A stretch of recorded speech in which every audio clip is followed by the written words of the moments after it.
Are you tired of self-doubt holding you back? Have you ever wished you could have the confidence to face your fears, go after your wildest dreams, and the tools necessary to live your best life? Hey there, amazing listeners. I'm your host and author of How to Grasp Confidence and Own Your Power. And I've made it my mission to help you break free from self-doubt and embrace confidence. Subscribe now and join us as we unlock the secrets to unshakable self-assurance. Let's dive in.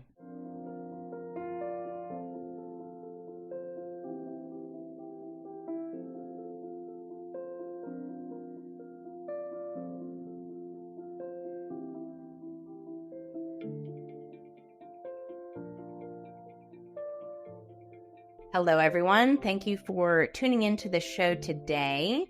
The topic of today's show is confidence through change. Guess what? Change is inevitable. Growth is optional. We've heard that saying before, but honestly, it can't be any more true in life. Guess what? Our feelings change. The weather changes. Susan knows that because she's in Seattle. Our friends change. Our careers change. Even our bodies change.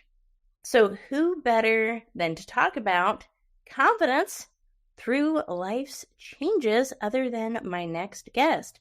Now, I'm interviewing today Dr. Susan Baumgaertel. Dr. B, as she is affectionately called by her patients, is a patient and physician advocate.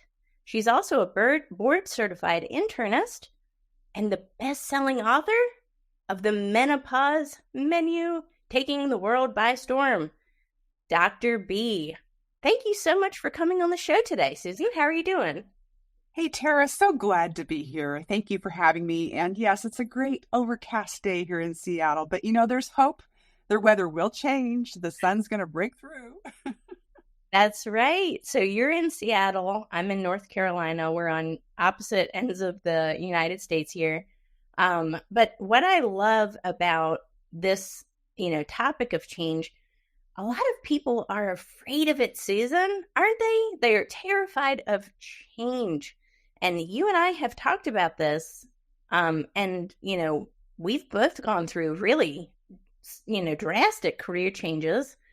And it's not always easy to be confident in our abilities, to trust our instincts, or to know what our next move is going to be, right? How do you have the confidence to go through these life changes and really, do it with intentionality and alignment to what you want to accomplish in life? How do you do it, Susan? I guess that's the proverbial $64,000 question, right? Yep. I feel like it's so individualized, and I know that each person is going to have a different journey in terms of what change they're facing. I do find that, there's sometimes not a lot of premeditation or predestination. You're kind of in the middle of a change and then you react to it. And I think if you keep that open mind and look about kind of the future or what's right around the corner, that can be very helpful, because it can sometimes feel completely overwhelming, like there is no around the corner. And you just have to, dare I say the word, have faith, but you really do have to take a breath. You have to pause and you have to say, look back in your life. I bet you anything, there are so many changes you've already navigated that you may have forgotten because now you're on to the next challenge. But if you really kind of go back to when you were emotionally distraught or challenged by that change, maybe if you remember you didn't think you could do it, well, you've done it again. So I think you have to have faith in yourself. You have to have confidence. You have to pause and breathe and realize that everyone else probably is in a similar situation. Yes, I think it's so important and key, and I feel like, we should emphasize, our brains, they're built for survival, right? We're not necessarily built to go after our biggest, wildest dreams. And, we're geared for that survival, right? But in order to really have the confidence, we do have to have that self-belief. We do have to believe that we're made for more. I think that's really important too, and not just settling, not just surviving, because we can go beyond that, right? We're more than capable of just surviving. And I feel like when we embrace change, we start to go in that higher level mindset a little bit, where we're actually trying to thrive instead of just survive. What do you think about that? I think you've hit that on a nail on the head. When you look at children, and if you have a child, or you know children, they're changing rapidly. We're talking growth spurts, physically changing. Their brains are developing for quite a few years. We don't question that. But as adults, we feel like, well, we've reached a certain plateau or gotten a certain position or place in life. And, if only everything is just calm and just, we're just going to kind of freeze it right here and I'm good. No, it will always change. And, what better than, in my profession, the human body, which is going to change as you age. And I think that that's something that is daunting. It's a fact of life. And I think you don't have to necessarily accept all of the negative parts, because not all change is great. But you can adjust and adapt, and then you can kind of, flip the script. You can spin it so you can reclaim that part that you feel is valid and empowering. So we have to remind ourselves that we've been changing our entire lives. That is so key. Again, so many people are just terrified of change, but it's always happening, right? And it's within us as we speak. Guess what? Nobody's getting any younger. Hate to break it to you, but we are aging, and that's okay. And you know what? I actually look back at myself, and if I think about myself in my late teens, early 20s, I wouldn't want to go back, even though that was a younger, more vivacious person. I actually like the change that has happened, mentally, physically, and emotionally within me, spiritually even. And I wouldn't go back. So while change is kind of scary because we don't know the end outcome, really, would we go back? I feel like it's such a pivotal time for growth and development. Don't you think? I do. The focus of my recent work has been the topic of menopause. And when you think about life changes or midlife and changing through that phase of a woman's journey, it's really mind blowing. Yeah, I don't want to go back to puberty, but we went through it. And I think that you have to look at some things with a little bit of humor. And you learn to actually laugh at yourself, because that's part of it too. And you have to, I guess, kind of get this wisdom or this grace, because otherwise it's going to be a really bumpy ride. And I'd be happy to talk about menopause more, because that's a big change in women's lives. Yes, let's talk about it, because that's a scary thing for a lot of women, right? Oh my gosh, my body is going to change, and we can actually feel it. And there's different levels, right? There's perimenopause, and all of these different things. And, when you start to get that kind of age group, you start to think about these things a little bit more, and there's so many uncertainties, right? How's it going to be like for me? Because I knew my mother had it this way, and my sister had it this way, and my friend or whatever. But ultimately, we don't know how it's going to affect our own bodies. So there's a lot of uncertainty with it. But your book, I love it. I read it, by the way. Big fan. Uh-oh. Yes, big fan of your book and your work. What's my favorite part of your book was that it gave me the hope that I can actually minimize some of the negative, impactful symptoms of menopause through nutrition and holistic health. Love that message. Let's talk about that a little bit more. How did you come to that discovery? Yeah, so the Menopause Menu was kind of brewing in my mind for quite some time. I really drew on a lot of experiences over my 30 years as a physician, much of it helping women and many times helping them navigate. I would say for the viewers listening to us right now, it's important to kind of clarify.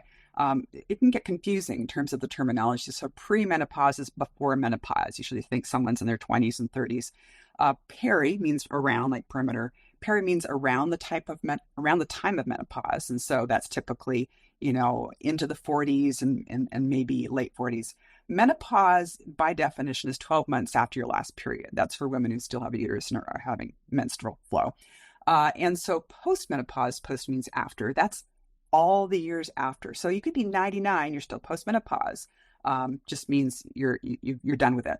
And so this kind of perimenopausal phase where you're not done yet, but you're thinking something's changing, that can be the most disconcerting for many women because they may not be sure what's going on. They may think they're crazy. They can have brain fog. They can feel like they're sick. Maybe their hair's falling out. Things are changing. They don't like it, and they're frustrated. Everyone knows about hot flashes and night sweats and all the sleep stuff that happens. But it's stepping back. I feel that knowledge is power. I feel like if women could get better information at this time or before or kind of ahead, like where you are, and going into that phase, know, like you said, that there are ways to approach this from a nutritional perspective, perhaps, or a mindset, behavioral lifestyle changes, or just, kind of like, yep, this is going to happen. Yep. Kind of not that you accept all of the things that may not be fun or comfortable, but you know that there are options. And, many times, unfortunately, we go to the mass media and there's a lot of ditches you can fall into. There's a lot of snake oil salesmen. There's stuff out there you just don't need and you don't want. People are making a buck off of you. And I think that if folks can ground themselves in good, concrete information, empower their knowledge base, and then kind of share stories and share information. I think we live in an era now where, frankly, days gone by, you never talked about these things. And now we're able to talk about them in ways that are not just hush hush. And many women might feel uncomfortable talking about certain symptoms, or their doctor's too gosh darn busy and they're in the exam room and then hand in the doorknob and they're gone. They haven't even talked about things that are kind of private. So I think if we slow it down, get information out there, allow this to percolate, approach this time frame with a bit more zest and excitement and maybe relief, and then guide women with good knowledge and helpful support in the medical field. I think that's the ticket. I love that attitude. And, especially the holistic approach. And I like how you brought mindset into that as well. That's not honestly something that really I thought about, but it makes total sense. And, there's going to be times of uncertainty. There's going to be times of, we're questioning what's going to happen, right? I mean, that's just inevitable. It's human nature. But the fact that we can approach this in an intelligent way, through nutrition, through holistic health and hormones, I think that's really important. And to just, go into this change with the right tools, I think that's important too. And not necessarily listening to what mass media says or things of this nature, but actually taking the advice from somebody like you who is a physician and who's gone through this herself, right? I think that's so important that you know what it's like because you went down that path, both professionally and personally, right? So it's important. I like that perspective. Someone asked me recently about the fact that, I'm postmenopause. Does that lend more credibility or more understanding? And I had to think about that question for a minute because it reminded me of a number of years ago. One of my patients had asked me, well, we're talking about a certain kind of cancer. If you had cancer, what would you do? And I kind of did the deer in the headlights, froze. I thought well, I guess I wouldn't know unless I had cancer, that particular cancer. What would I do? Because all of my feelings, my whole life may have changed or was about to change. And so how do you put yourself into that position? And I really scratched my head and I said, well, I guess, I can respond clinically, and I've taken care of cancer patients and diagnosed cancer and helped people in so many ways related to cancer. But I really couldn't answer the question, what I personally feel, because I wasn't there. So fast forward to now, of course, postmenopause. Yeah, been there, done that. But again, I recognize that that's my experience and that's not always what others will have. So I do feel maybe it kind of ups the credibility in terms of adds to my medical knowledge, how I relate to women, how I can advise or share or be empathetic. It doesn't replace knowledge because honestly, just because you've done something, like if you're diabetic, doesn't mean you know how to treat all of diabetes. It Right. just means you know how to manage your own. So it maybe brings up my empathy and knowledge base a level, and I guess in a way allowed me to share a bit more in terms of experiences with my book. And so to me, that was very the human touch is very important to me. Yes, absolutely. It always helps when somebody has walked the walk, right? They've been there and they have that experience that they can transfer that knowledge to others. That's so important. Similar with my book, Confidence. It was a lifelong struggle. I wrote a book and now I'm helping other people overcome it. So that's what it's all about. I love that. But, a lot of my, I would say, connections on social media, a lot of women are, they're entrepreneurs. It's not always easy to have a great diet, right? A lot of women that I know that I'm networked that are in their 30s, they have young kids or approaching 40 like me. And they have a young family. It's not always easy to find the time, but it's so important though to take care of ourselves and to remember we need to nurture ourselves and our bodies and put that as a priority. I feel like a lot of women especially don't quite do that, right? Yeah, when it comes to nutrition, I should take you back for a moment in time. I developed and ran a program called Menu for Change, another change word, back in 2012, and I sunsetted it in 2019 because our company was being taken over and I wanted to close it my way.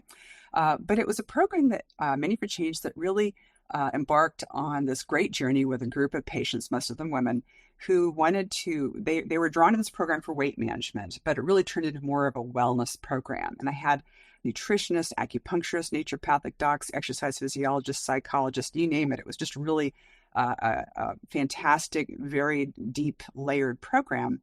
And I think a big kind of cornerstone was nutrition and kind of nutritional discussions. And it was approached in a very different way because everyone knows what a diet is, right? Now, to me, diet's a four-letter word. Don't say it. Yeah. I think of nutrition or nourishment, and it was kind of shifting the kind of mindset of what should I eat instead of like what do I enjoy? What's delicious, what's tasty, what makes me feel really good. Not like, oh, I better not eat that again, or ooh, I have to eat this even though I don't like it. So it was really kind of getting away from that shoulda, coulda, woulda into, something that was more sustainable and actually delightful. And so I approached that topic similarly in my book, The Menopause Menu. Example is, so I have 16 chapters and each chapter is paired to the recipe. So you get a recipe book at the same time. And one of the chapters is on sleep disruption. And the recipe is for a hash brown vegetable quiche. And people are like, what? You mean I have to like cook all that? Like, I want to go to bed. Why am I making a quiche? Well, the whole point was you actually make the quiche ahead of time. You cut it up in squares or, pieces, pie wedges, maybe put it in the fridge or the freezer. And then in the morning, perhaps when you've perhaps not slept well, or you've tossed and turned, or you're kind of tired and you're really cranky, well, then boom, you pop it in the microwave, and in 1 minute, you have a delicious, nourishing, very satisfying meal. And that light bulb goes on. It's like, oh, I get it. So that's kind of one example of how it's not like eat this and your hot flashes will go away, or eat that and your fatigue will improve. Yes, I do have some of those tips, but I think it's more looking at how does it make you cope with things better, and how can you be more forgiving and nurturing to get that nourishment in a way that's delightful and tasty. Yes, and not just everybody else's diet plan, right? It's so important. And I feel like a lot of women, especially we get caught up in these fad diets, these yo-yo diets, right? But ultimately they're not sustainable and they're also not a lifestyle change. I think that's another aspect of your book that's very helpful is the fact that it is a lifestyle change. Somebody that's in their 20s or even teens could eat the recipes from your book and see results because it's holistic, it's healthy, it's nurturing, as you said. These are not things that are, diety. These are lifestyle. And it's, the food that we eat, what amazes me about it, it's a program. Everything you put in your body is a program, right? So you're programming your DNA, your cells to either function optimally or to not function optimally. I choose optimal for myself, right? Oh boy, that's so true. Yeah, Yeah. our brain needs so many things to keep working right. You've heard the term neuroplasticity. Our tissues, our organs, our musculoskeletal system, everything needs to be nourished in ways that are beyond just kind of, oh, how many grams of protein or how many carbs of the. It's not. It is a recipe, but at the same time, it's a very intentional way to help your body. Like if it's injured, you want to heal. If you have a cut, how do you heal that cut? Well, you're cleaning it, you're covering it, you're maybe putting some ointment on it. The things are actually doing it, but that's very visual, or like it's an accident. Remember what we did. There are things inside of us that aren't very visual and that are not related to an accident. And so I think that we have to think about ways to improve our systems. One example when it comes to menopause is many women are fatigued. And there's a term in medicine called multifactorial. It means there are many different contributors to a symptom or to an illness. So like fatigue, wow, there's so many things that can cause fatigue, right? Who hasn't had fatigue? But in menopause, it can take on a particularly aggressive tone because the sleep disruption or the night sweats or the brain fog or the mental anguish. And so when you think about, for example, a woman's periods changing, and often they're having a lot more periods or a lot of heavy flow ultimately before the time of menopause, you could be losing a lot of iron. Well, with iron loss, you can get anemic. Well, the anemia, you're exhausted. So that whole vicious cycle. Well, if you think about what things are healthful that nutrition-wise can help replace some iron, maybe you need some spinach, some kale, some broccoli, some bok choy, maybe there's some other protein sources and iron sources. So, it's not like there is a prescription, but if you think about those concepts, how do we heal organ systems or how do we help replenish something that our body needs more of, it becomes a bit less strict and rigid like a diet and more exciting and interesting and enjoyable. I love that. I'm a big cook. So for those who don't know, I really enjoy cooking. I always have. And one of my favorite things to make is soup. I love soup. And one of the reasons is, I know where the ingredients come from. I put lots and lots of vegetables in there. Lots of, I do use spinach a lot. And just natural sources of those antioxidants, vitamins, and minerals that I know my body needs, right? And it does help me. I've noticed a huge change in my level of energy compared to when I didn't have a healthy diet. It is absolutely night and day. So I think, as hard as it is, especially, being an entrepreneur, owning your own business, or being a business leader, right?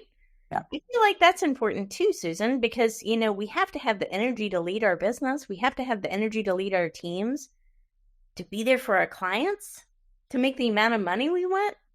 I mean, nutrition is paramount to success, don't you think? Yeah. Well, I'm going to riff off that sentence you just said about needing energy. I think back to a time in my career where I pivoted and I changed from my kind of 25 years of intensive, nonstop 24/7 internal medicine, caring for people, clinical medicine, primary care. And when I stepped away, I was utterly exhausted. I think I'd been tired for decades, but truly, it was just, I had to reclaim my energy before I could do any of that creative thinking. And I do think that is very much a parallel to someone in a leadership position. to lead and to be setting examples and to kind of make a frame shift, you need to have collective physical and emotional and psychiatric energy. I mean, your mental health is so key. So that energy part was essential. And I think that until I reclaimed that, I really wasn't able to get my creative spirit juiced up and kind of get my vision about the next steps. So that's really important. Yes, so key. Especially, again, as leaders. We can't expect energy from our teams if we don't have energy, right? Again, it goes back to walking the walk, talking the talk. And nutrition and, fitness play a huge role in that. But for me, I think it also helps with habit forming.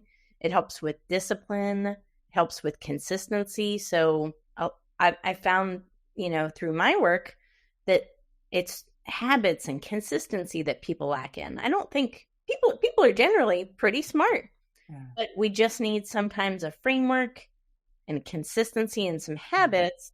And then all of a sudden, now we can be really successful. But it's not just about financial success. It's about emotional success. How do we feel emotionally?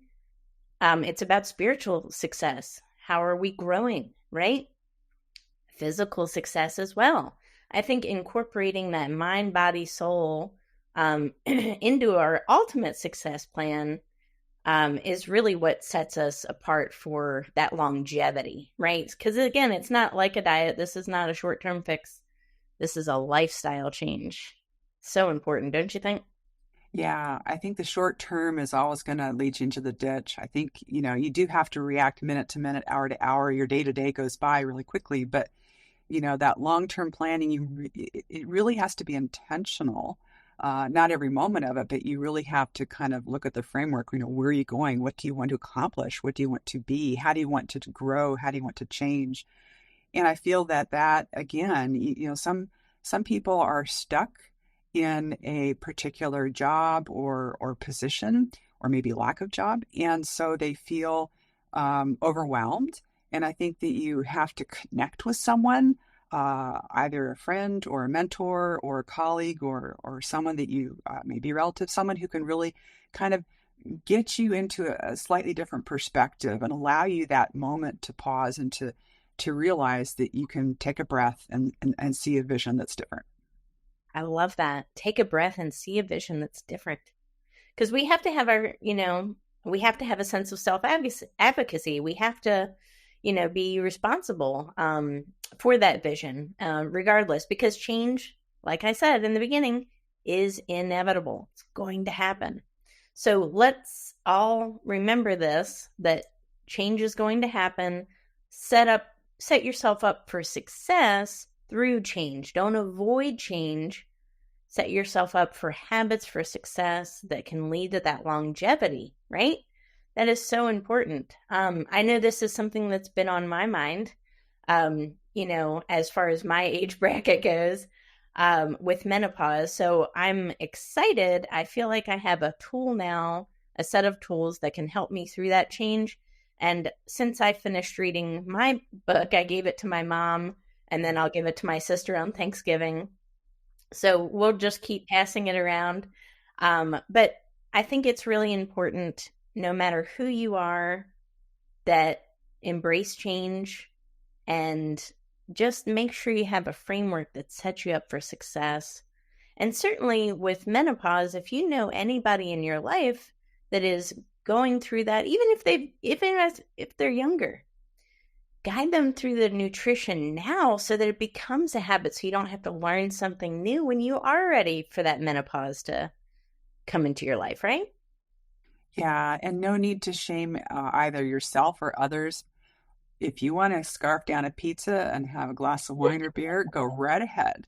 I think that, again, if it nourishes your mind and soul, that's key. Now, if it's every night, you got a problem.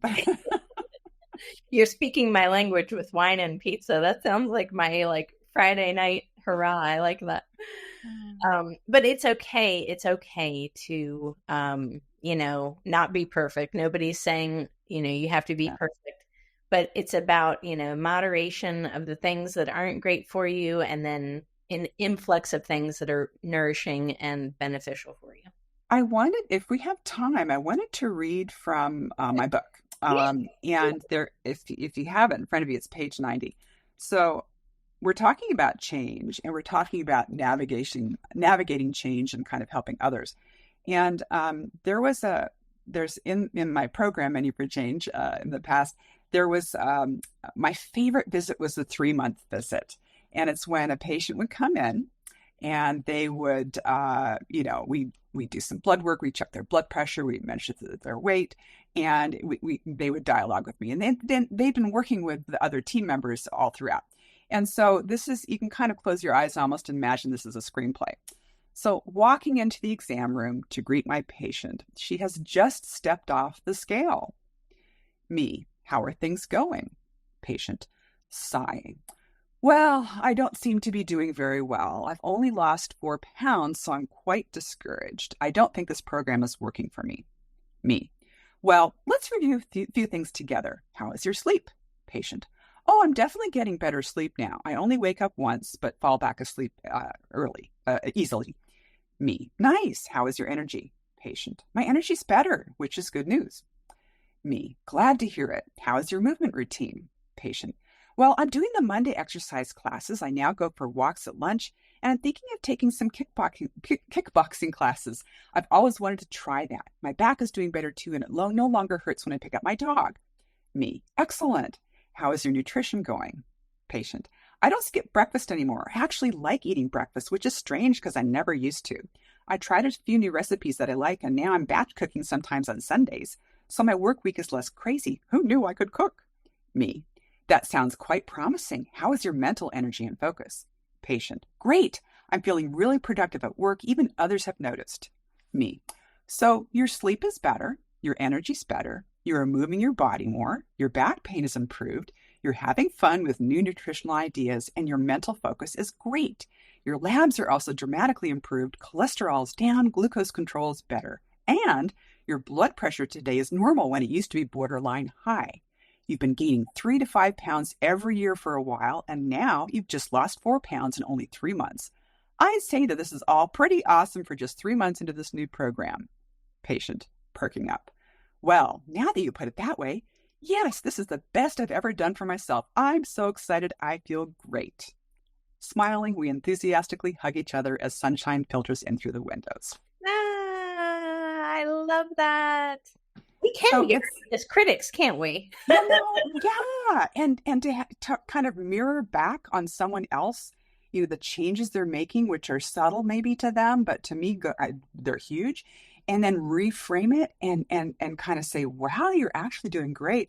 It's like they come alive. So you can do that with people around you. Heck, we do that with kids, right? So I think as adults, we're less likely to. It's just really important to see those little things that can add up because change can be pretty incredible. It is. It's transformative. I love that. But that is a perfect example. Another thing to say is that we don't need to put our worth on the number that a scale comes up with, right? That is not our worth. That does not in any way represent our worthiness as human beings. And we tend to put so much worth on that, so much weight on that. But ultimately, how are we feeling? What results are we having? We know we're having results, but it's not just about that number. It's about paying attention to really those micro habits too. I'm a big believer in the micro habits, Susan. It could be as simple as replacing mayonnaise on a sandwich with mustard. Over a year, that could lead to a lot of calories. And then over time, it's that micro habit that leads to another habit. Maybe you're walking more because you have more energy, right? So it's so important. Oh, that's lovely. I love that. Yeah, the scale thing, I tell you, it drives me nuts. Why is it? And I know this will probably resonate with men too, but for women, it really resonates. Why is it? You jump on the scale in the morning, if you gain 3 pounds, like, the day is crap, and it's just, you're down about it. But if you jump on the scale in the morning and you've lost 2 pounds, like, woohoo, everything's great. Why is our self-worth wrapped up into that number? it's not okay. Call it societal, call it pre-programmed, call it just our experience in life, but we need to get away from that. That doesn't define who we are. That doesn't define our value, and that sure shouldn't kind of hold us hostage to a kind of mental downward spiral that we don't need for that day. Especially if you're working out. And I do a lot of resistance training, right? So I might gain muscle, but you know what? Muscle, I'd rather have more muscle than body fat, right? So the scale might not see it that much of a difference if I'm gaining muscle, but it's okay. That's the result I want. And I think a lot of women too, they just look at that number, and it doesn't matter if it's muscle or if it's water. But we need to change that mentality, and that's like an older mindset. We need to get rid of that and get on to just a new healthy lifestyle change, I think. Very much agree. Yeah. I love that. It's wonderful. Well, Susan, what is the best way to get a hold of your book? I know it's on Amazon, and I will certainly share the links as well. But best way to get a hold of you and your book? Yeah, so the Menopause Menu, you definitely can get it on Amazon. If you're in my neck of the woods, you can have a book party. I'm doing one a couple days from now, and just really fun to see people in person. But Amazon it is for now. And I love when people connect with me. I love to collaborate and network. So my business website is mymdadvocate.com. And for people who just want to get more information on menopause, I have a free website, which is menopausemenu.com. So lots of goodies there. I love that. Wonderful. Well, I encourage everybody listening to buy Susan's book, buy it for yourself, buy it for someone in your life that could benefit from it, which would be any woman. So thank you so much for being an amazing guest on our show today. And we will see you all on the next episode. Take care. Bye. And that's a wrap for this episode of Grasp Confidence. Thank you for joining me today and investing in yourself. Remember, building confidence is an ongoing journey, and each step you take brings you closer to the empowered, fearless version of yourself that you were born to be. Don't forget to visit my website, follow me on social media, and purchase my book, which is available on Amazon.